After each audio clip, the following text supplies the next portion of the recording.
Welcome back, Officers of the Republic. It's our Coruscant Underworld Police Chief APGAINS here. We're streaming, we do roster review streams and GAC and all that other stuff all the time. You can come check us out live on YouTube pretty much whenever. We don't have a streaming schedule, but it doesn't matter.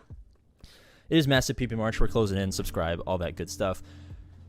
I just randomly had kind of an idea for a video, and I just thought that this is something that I would like to explain because I get a lot of questions about it, and I have never done an official video explaining this. I spend an awful lot of time thinking about farming guides. Most players spend an awful lot of time preparing for GAC, doing mods, scouting their opponent, and doing all this other stuff, right? Most people, most content creators, most players view GAC from the micro level of, what squads can I assemble right now? What mods can I apply to make these characters faster or put more offense here or there? And then not roster views, but farming and stuff like that is kind of secondary, like, oh, what GL am I going to farm? What team am I looking for next, right? Which is totally fine in how most people play, and probably the smart way to do it, right? But I focus so much on the early and mid-game player, the new player, the free-to-play player, and do a lot of experimentation on my own account to try and devise the greatest possible farming guides and stuff like that. And that's why we do have the best farming guide out there, the free-to-play, the greatest free-to-play farming guide, the APGAINS approved farming guide. But I do spend an awful lot of time thinking, not in the micro level, but in the macro level. Like, over the years, over all of this massive amount of time, all of these resources we have to spend, how can we win the most possible GACs with the fewest possible variables, right? You're never going to know if your opponent has 5 million more GP than you, or you have 5 million more GP than your opponent. Like, it's matchmaking's screwed at the moment. You're never going to know that. You're never going to know what mods your opponent has. You're never going to know what mods you might roll. You might roll 30 consecutive 25 speed mods. You may get none, right? There's so many variables that I just cut them all out, right? What can we do to guarantee more success? What can we farm in what order to guarantee success? I don't care about any of that other stuff. I don't care about how the off-meta counters change. Maybe you mod for offense 1 week and then you mod for health, or maybe you do this. Or maybe I want what's going to give us the highest increase in percent chance to win our GACs, regardless of your skill, regardless of your mods, regardless of your opponent, right?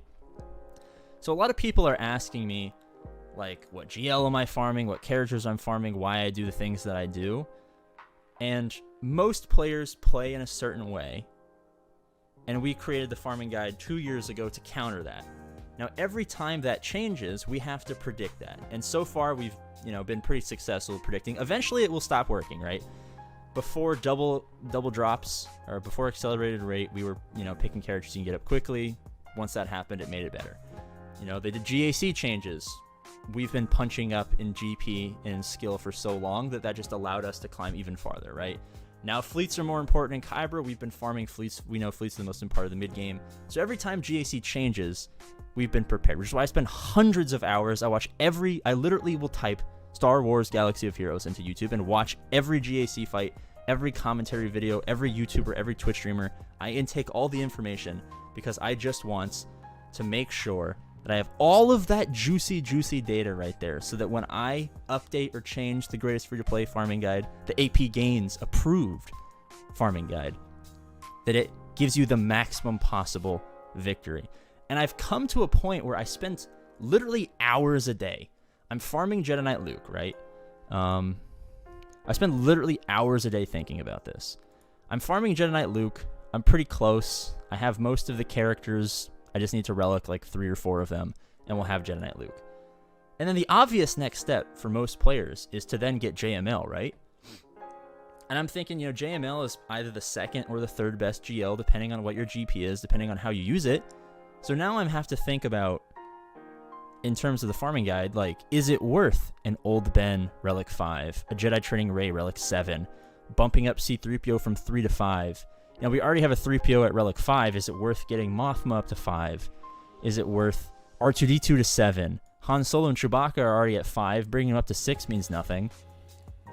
Is it worth Princess Leia being added to 3? Hoda going from 3 to 5. Wedge going from gear 7 to 3. Biggs, the same situation. Lando going from 3 to 5. Like, that's a steep ask, as opposed to Jedi Knight Luke, who's not a very steep ask. So is the benefit of this worth more than we're kind of in a better position to do Lord Vader? And I believe that soon, because people haven't really understood the Lord Vader playstyle. And finally, top 10 of GAC, they're finally starting to figure it out over the past couple months, that this guy is an offensive solo mastermind and not a team that should be placed on defense, right? Is it worth being in a position where, you know, my gas is Relic 7, he can come to 8. Newt Gunray needs to be at least Relicked because he's my off-meta C counter. I don't use him on the C counter. It would probably bump up the viability a little bit, so this is not the end of the world. Arc is already 5. Could I take him to 8? Sure. Tarkin, since Empire we've put so much priority into, Tarkin at 7 on defense would be freaking crazy, but also leads into some other stuff. The Sandwich, I need to have 7 stars. Zam, I will probably bring up to Relic 7 anyway because she has such an amazing Omicron. Dooku, I can kind of eat. And then Echo, the Bad Batch, normal Echo, 5 and 7 are totally fine. I want a Relic 7 my entire gas team, and I want the Bad Batch because they're so good, especially, you know, with Omicron Qui-Gon counters. Hunter, Tech, and Wrecker are also fine at right. And then we have to eat the Relic 8 Padme and eat the Tusken Raider and eat the Embo.